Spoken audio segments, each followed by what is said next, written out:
e consumiu o holocausto e a lenha e as pedras e o pó, e ainda lambeu a água que estava no rego.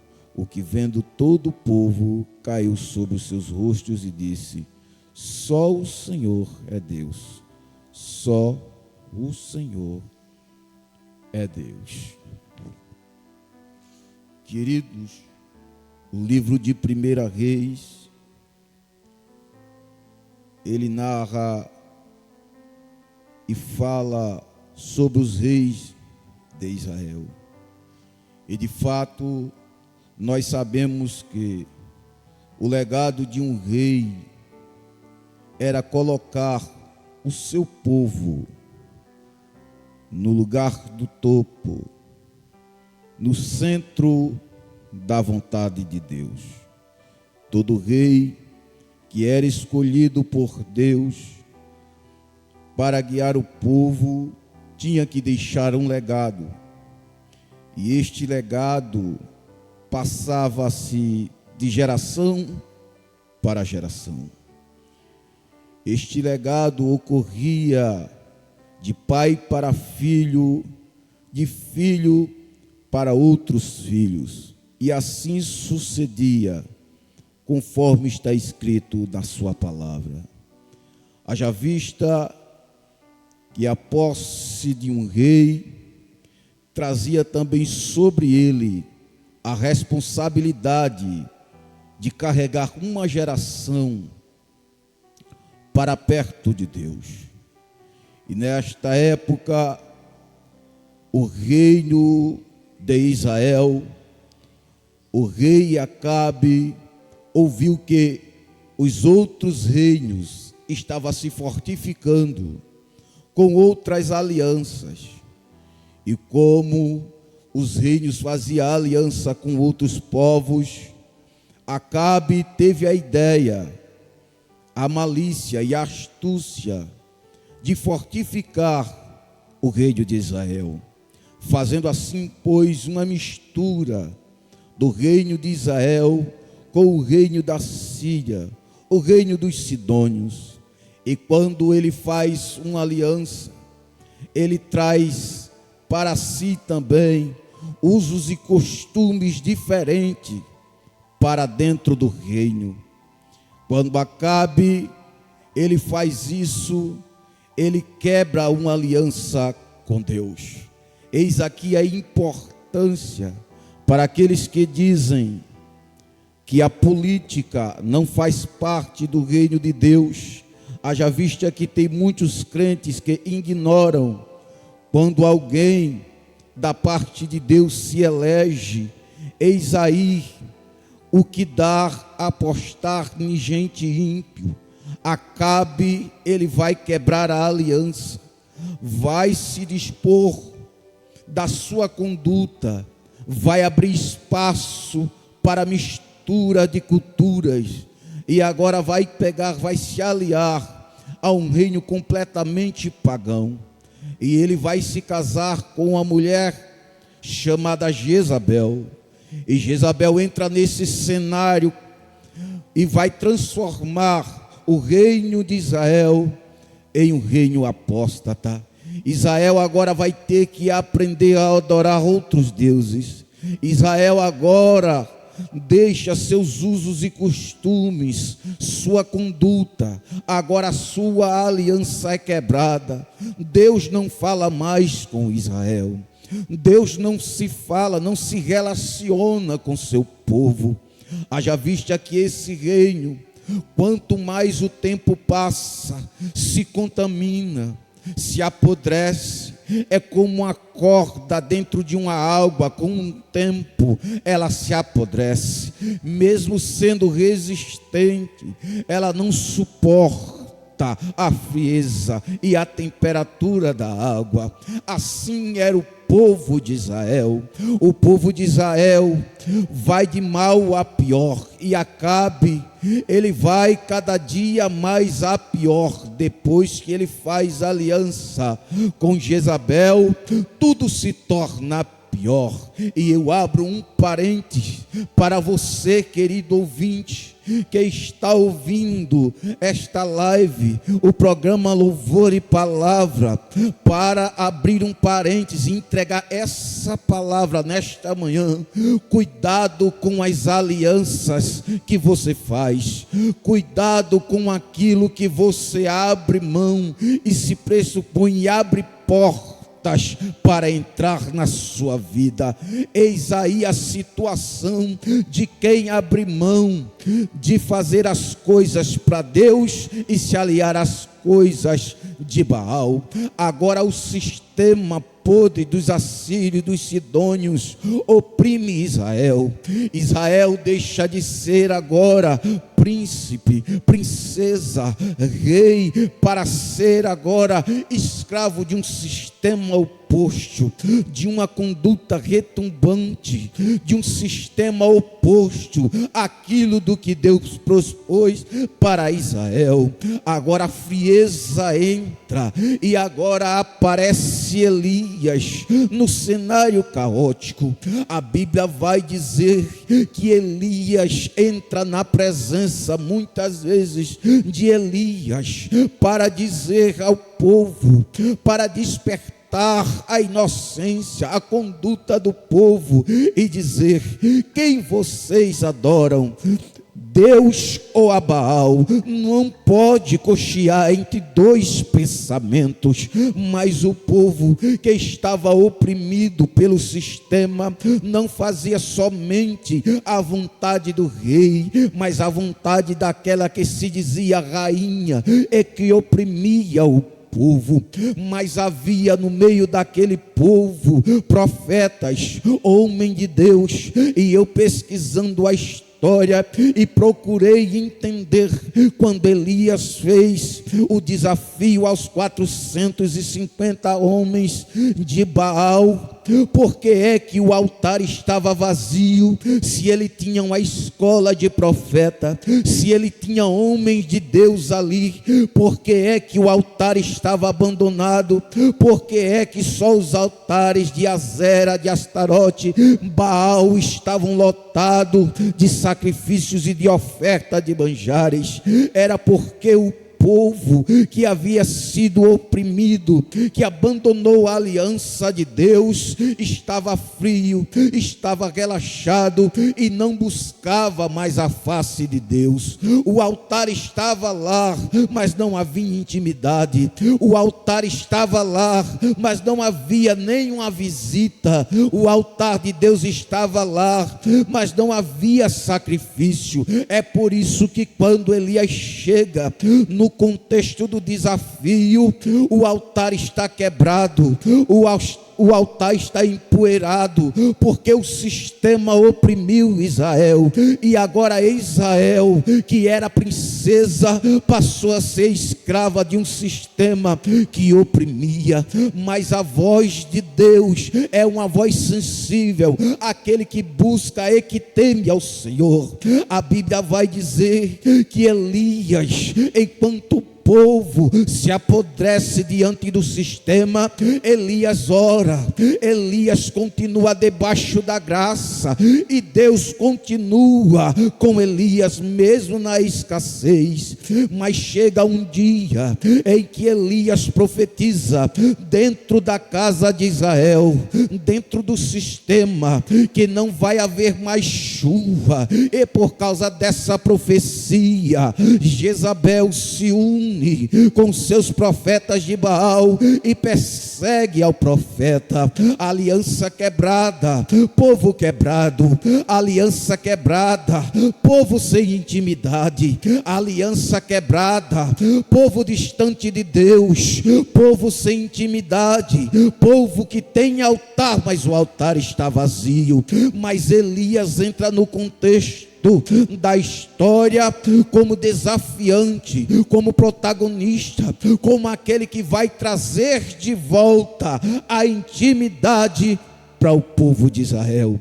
Talvez você, meu querido ouvinte, está com seu altar aí, a sua cama está cheia cheirosa, mas não tem mais sacrifício.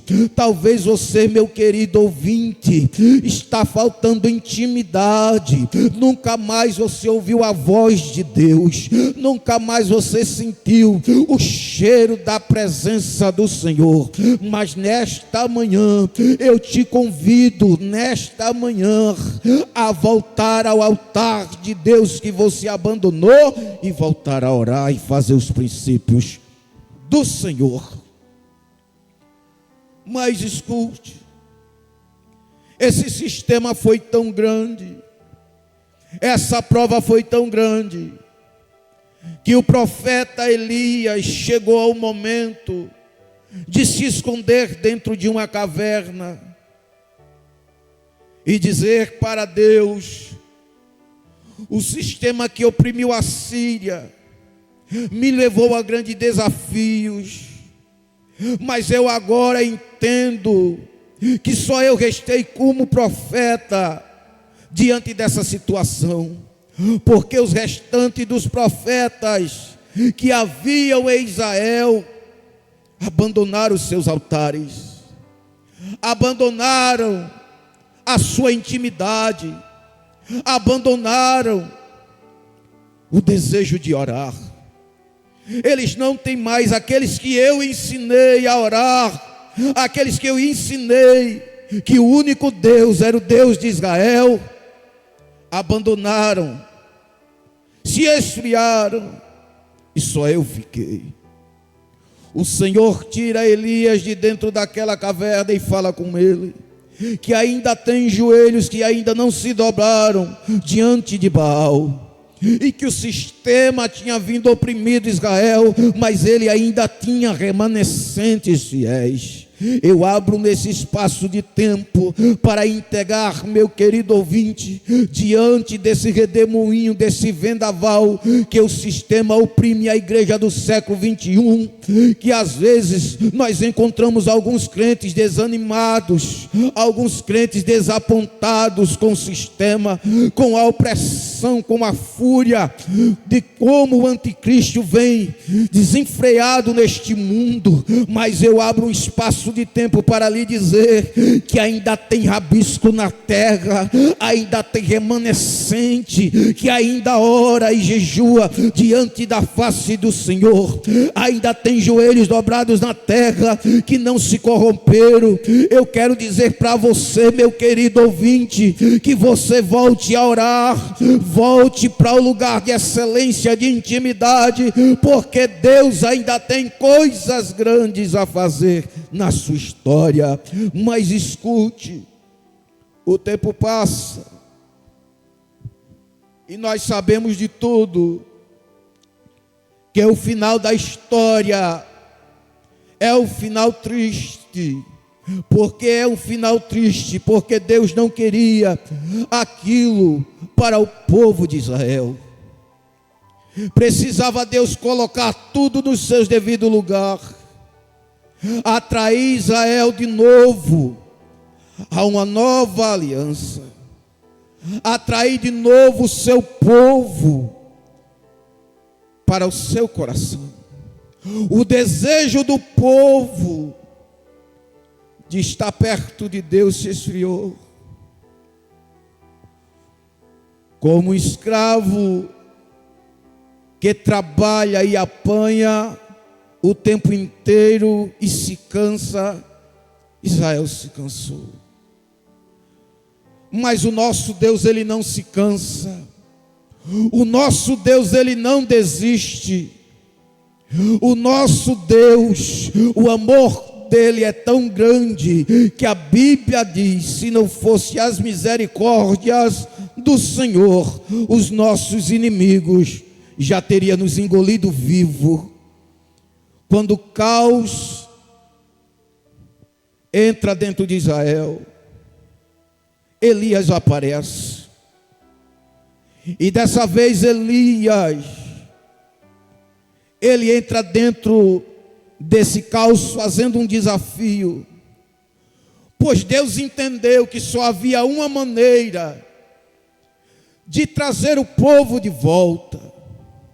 Não era com castigo, não era com juízo, não era oprimindo o povo, mas mostrando para o povo que Ele é soberano, que Ele é fiel, que Ele tem poder para mudar as situações das coisas, e que todo o poder está sobre a mão dEle. Quando Deus leva o profeta Elias dentro de Israel para propor um desafio, isso era um espetáculo diante dos olhos de Deus e do mundo. Elias, ele entra dentro do cenário, chama o povo e o rei e a rainha e diz: eu quero propor um desafio à casa de Israel. Eu quero que todo o povo veja o que Deus irá fazer. Os olhos estão atônitos, o povo está ouvindo o profeta falando e ele dizendo: eu quero subir ao Monte Carmelo e quero que todos os 450 profetas de Baal e de Azera, que comem na mesa de Jezabel, subam junto comigo. E lá nós vamos fazer um desafio.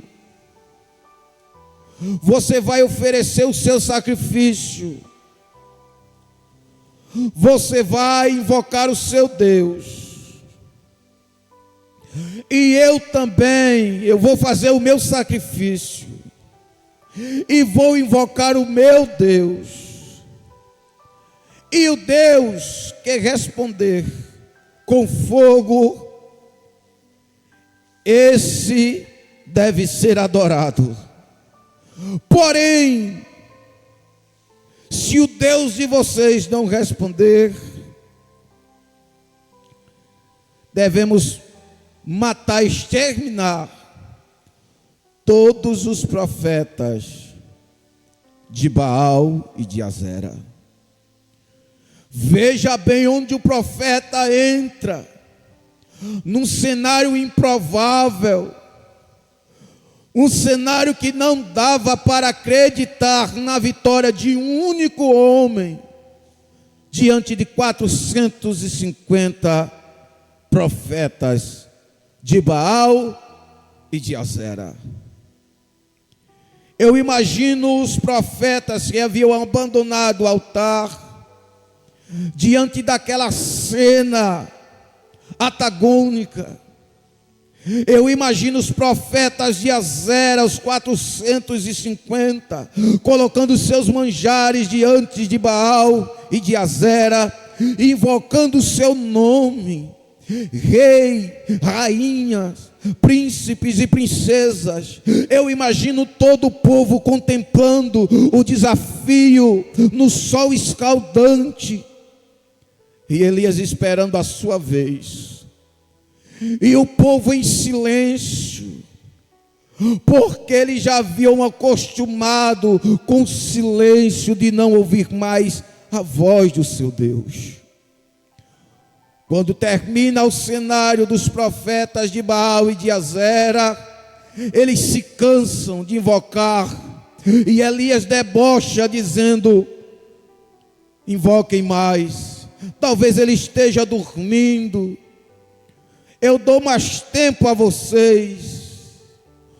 O sistema pode estar oprimindo, mas deixa eu lhe dizer nesta manhã: o Deus que muda cenário, o Deus que muda situações, o Deus que levou Elias a fazer um desafio diante de Baal, dos profetas de Baal e de Azera e de Jezabel, Ele é o mesmo Deus e não mudou. A Bíblia diz que Elias toma a vez. Agora eu imagino o cenário: altar abandonado, altar de Deus abandonado, sem sacrifício, empoeirado, o povo todo contemplando a cena. Elias está lá, tirando a poeira do altar. Ele pega 12 pedras, simbolizando as tribos de Israel. Ele coloca diante do altar. Ele conserta o altar. Ele manda cavar regos ao redor do altar. Ele manda encher os regos de água diante do altar. Ele sabe que o desafio é tremendo, que o desafio desafia as suas limitações, mas ele crê no Deus de providência. Ele sabe que o Deus que ele serve é um Deus que tem pé e anda, tem mãos e apalpa, tem cabeça e tem olhos, ele tem ouvidos, ele tem boca e fala. Não é um Deus de barro, é um Deus tremendo. Elias agora faz o altar, coloca o sacrifício, e Elias agora vai invocar ao seu Deus. O cenário é improvável, o cenário aos olhos humanos era de derrota. O cenário, queridos ouvintes, era de silêncio mórbido. Pessoas cansadas de adorar um Deus pagão e nunca ouvir nada. Pessoas cansadas pelo sistema de Jezabel, de olhos atentos e dizendo: o que será da nossa geração? Porque aqui está o ponto fúnebre de toda a mensagem de Elias. Se Elias fizesse o desafio, e imagine se Deus não falasse por causa do povo, o que seria do profeta e da geração? Se Elias fizesse o desafio e Deus não falasse, se Deus não intercedesse pela vida de Elias, estava acabada aquela geração. Para sempre o povo de Israel iria viver apodrecido pelo sistema. Então Deus começa a ouvir o seu profeta, e Elias começa a orar e dizer: mostra, Senhor, que tu és o único Senhor, e responde a este povo, e mostra que só o Senhor é Deus, e que tu fizeste tomar seu coração para trás. A Bíblia diz que Elias, o culto de Elias, é um culto de alguém que chora por dentro, é de alguém que reconhece a sua fragilidade. O culto de Elias é um culto desafiador, proposto àquele sistema. E quando Elias pensa que o culto iria terminar daquele jeito, a Bíblia diz que fogo desce do céu, consome o holocausto, queima toda aquela água e o rego se seca. A Bíblia diz que o povo, diante daquela cena antagônica, olha para o rei, olha para Jezabel, olha para todo o sistema em volta, e o povo se lembra do altar que tinha, da vida de intimidade que tinha, e começa a dizer: só o Senhor é Deus, Israel, só o Senhor é Deus. Eu quero ministrar nesta manhã sobre altar abandonado. É tempo de voltar à intimidade. Escute, se nós formos pegar a Bíblia e rascunhar sobre os altares, nós vamos ver que Jacó foi um homem de altar. A Bíblia diz que Jacó, um dia, passando em Betel, ele faz um altar lá e adora a Deus, porque altar altar significa intimidade, altar também significa renovo de aliança, altar significa voltar ao princípio, altar significa renovo de aliança. Jacó era isso, Abraão foi isso também. A Bíblia diz que Abraão um dia recebeu um desafio de Deus, e Deus pediu seu filho Isaque, mas Abraão não temeu, subiu ao cume do monte, preparou o altar, levou o cutelo, levou o menino como sacrifício, porque crente que tem altar, que tem intimidade, ele não precisa temer os desafios deste século. Ele sobe sabendo que Deus providenciará, que Deus é fiel e que Ele cumpre a sua promessa. Quando Abraão prepara todo aquele altar e coloca Isaque, está prestes a sacrificar o seu filho, Deus brada do céu e diz: Abraão, eu reconheço a tua fé, tu és homem provado, Abraão, eis aí o cordeiro, não precisa matar o menino. Abraão, crente de intimidade, crente de altar, é preciso, queridos ouvintes, voltarmos aos princípios dos tempos antigos e levantarmos os nossos altares e voltarmos a adorar o nosso Deus. Mas, queridos, também existiu tempos difíceis, como na vida do sacerdote Eli. A Bíblia diz que nos tempos de Eli, veja bem que parece que há um confronto direto entre a mensagem de Elias com a mensagem de Eli. Porque Eli era sacerdote, tinha intimidade com Deus.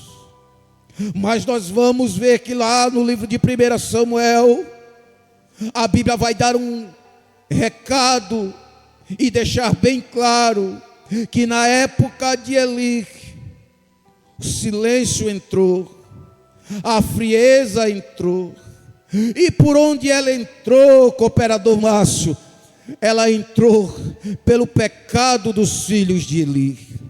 Eles se inflamavam com as moças dentro da casa, eles praticavam coisas inadmissíveis, abomináveis aos olhos de Deus.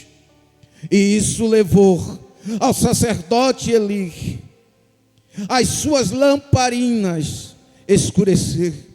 Ou seja, o azeite, a unção do sacerdote se apagou, a frieza entrou, a sua visão espiritual se apagou, a limitação chegou e ele não conheceu. Continuou na praticidade, apenas achando que Deus iria abençoá-lo, mesmo porque ele era o sacerdote, e os seus filhos continuavam na prática do pecado. O tempo passa, e uma mulher que chegava diante da casa de Israel todos os dias para pedir um filho, e nós conhecemos ela como Ana. Todo ano aquela mulher estava lá, e Deus olhava para o altar dele vazio, sem intimidade, sem sacrifício. O altar estava lá, mas o sacerdote não tinha mais prazer de adorar a Deus. O altar estava lá, mas o sacerdote não sacrificava mais a Deus. E as lamparinas foram se apagando. O altar abandonado. O tempo vai passando e Deus resolve investir no ventre de Ana. E nós sabemos de todos que Ana tem um filho, depois de ser oprimida pela sua inimiga chamada Penina, e ela coloca o nome do filho de Samuel. E é Samuel, veja bem a dimensão espiritual, quando nós abandonamos o nosso altar, quando nós deixamos de viver em oração e intimidade. Eli abandonou o altar. Os filhos estavam dentro da casa desviados. É uma criança, é um menino que vai ouvir a voz de Deus. Imagine a vergonha do sacerdote dentro da casa do Senhor, ser ele o responsável de uma geração, mas não tinha mais sensibilidade, não havia mais no coração dele o desejo, a prioridade de adorar ao Senhor. E um certo dia Samuel está deitado dentro do templo, junto com Eli. Veja a dimensão espiritual de Israel. Deus não vai falar com Eli, Deus não vai falar com os filhos de Eli. Aí Deus vai falar com um menino chamado Samuel. A Bíblia diz que o menino, deitado na cama, a voz de Deus vem, e ela não deixa dúvidas, ela vem suave, e ela fala: Samuel, Samuel. A voz que ecoa dentro daquele quarto do menino é a voz que projetou o menino num cenário caótico de choro. O menino não entende, porque ele ainda não tem maturidade. A Bíblia diz que ele vai até o sacerdote Eli e diz: eis-me aqui, porque tu me chamaste, eu sou teu servo. Ele também desviado não entende e diz: vai deitar, eu não te chamei. O menino torna a deitar, e a voz que confronta aquela noite volta de novo a tirar o sono da criança e dizer: Samuel, Samuel. O menino levanta outra vez, vai a Eli e diz: eis-me aqui, porque tu me chamaste. Eli agora entende e diz: agora eu sei que Deus escolheu você, menino, e tem um projeto na sua história. Volta a deitar-te, mas quando essa voz te chamar, dobra o teu joelho na cama e diz: fala, Senhor, porque o teu servo ouve.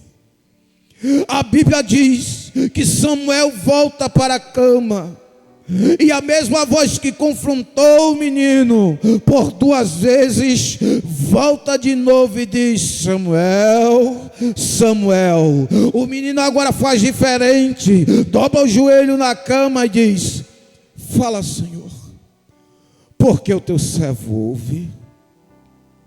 Aí Deus diz: eu vou fazer um negócio, Samuel, dentro de Israel, que ambos os ouvidos tinirão.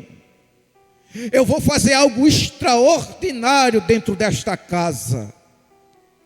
E eu imagino Deus revelando os pecados dos filhos de Eli a Samuel, porque não havia mais altar, não havia mais sacrifício, não havia mais intimidade, mas tinha uma criança que cria no Deus Todo-Poderoso e estava com o altar em dia e a sua intimidade. A Bíblia diz que Samuel leva a mensagem para Eli e diz: Eli, Deus tem desaprovado os teus filhos, porque não deste ouvido, Eli.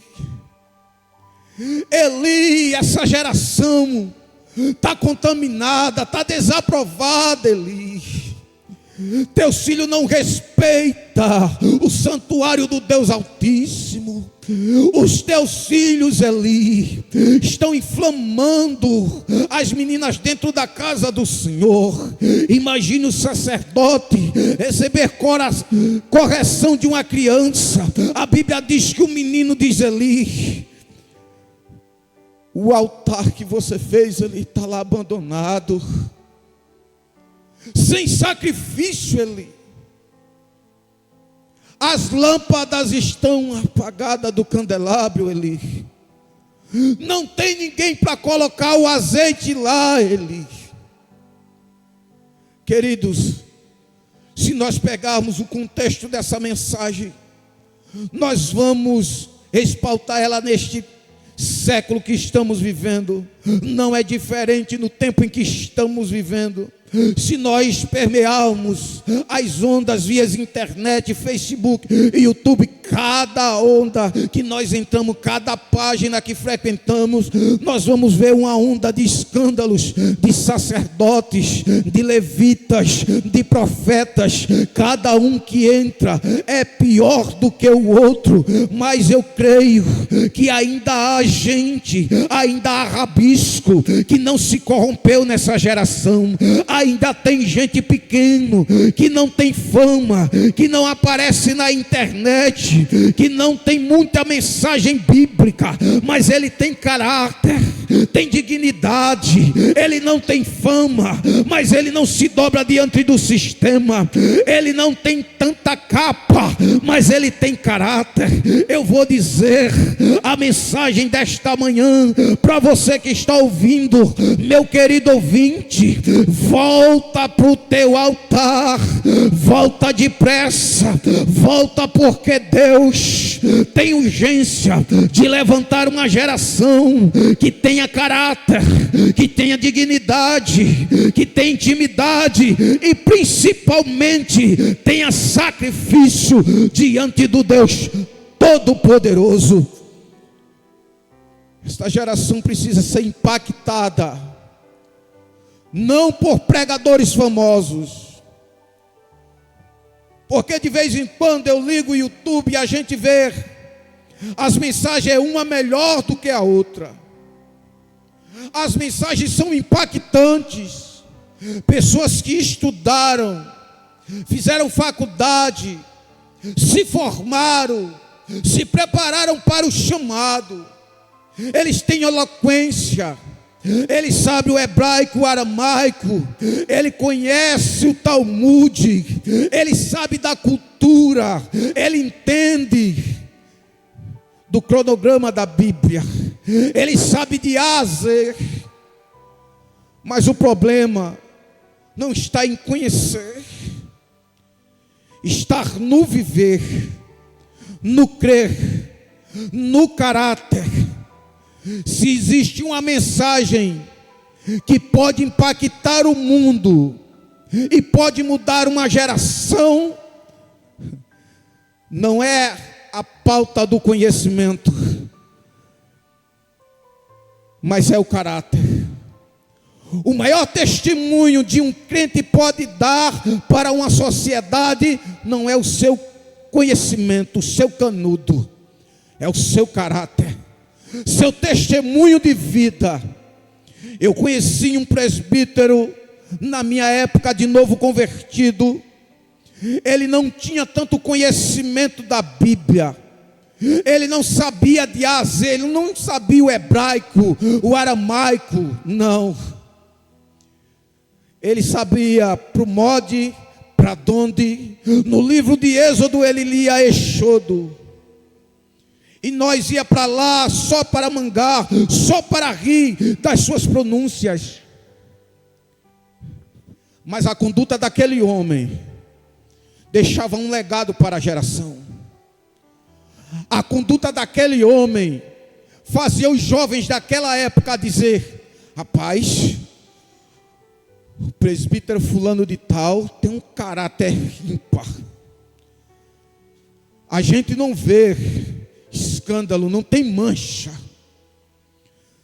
O caráter dele continua, passa tempos e tempos, anos e anos, o canudo dele não muda.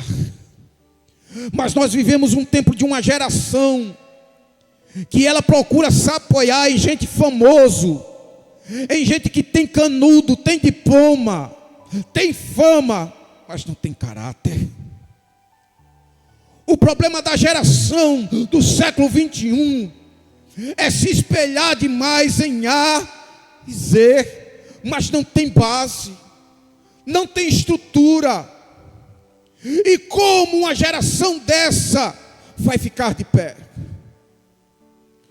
Um dia desse, uma jovem, eu sou da consagração dos jovens, e eu um dia vinha de manhã para a consagração dos jovens, e uma jovem desses outros ministérios ia para o culto de brinco, aquelas argolas bem grandes, o beiço pintado de roxo, a sobrancelha pintada de preto, parecia coisa do carnaval.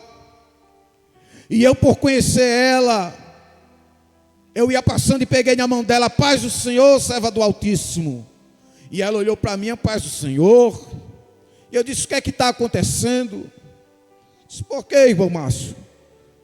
Você não era assim? Ela disse: eu sou de uma igreja agora que permite tudo, e eu me espelhei na cantora fulana de tal. Se ela pode, por que eu não posso? Se ela faz, por que eu não faço?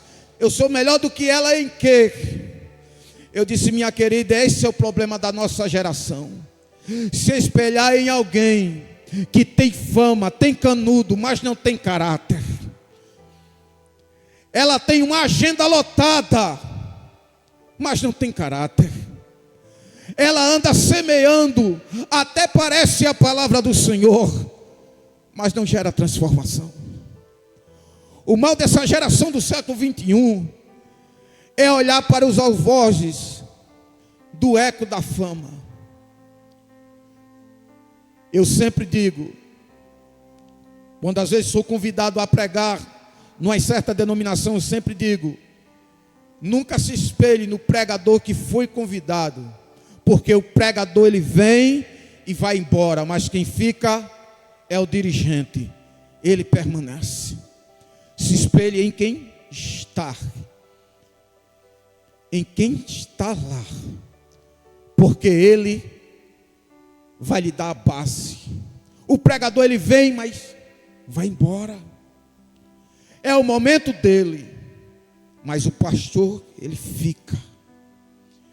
E às vezes, muitos desprezam os seus pastores, porque às vezes ele é um homem simples, um homem de mão calejada, às vezes é um homem que não tem fama, às vezes não tem um embasamento, um discernimento maior na palavra, mas ele tem caráter. E isso é o que essa geração precisa.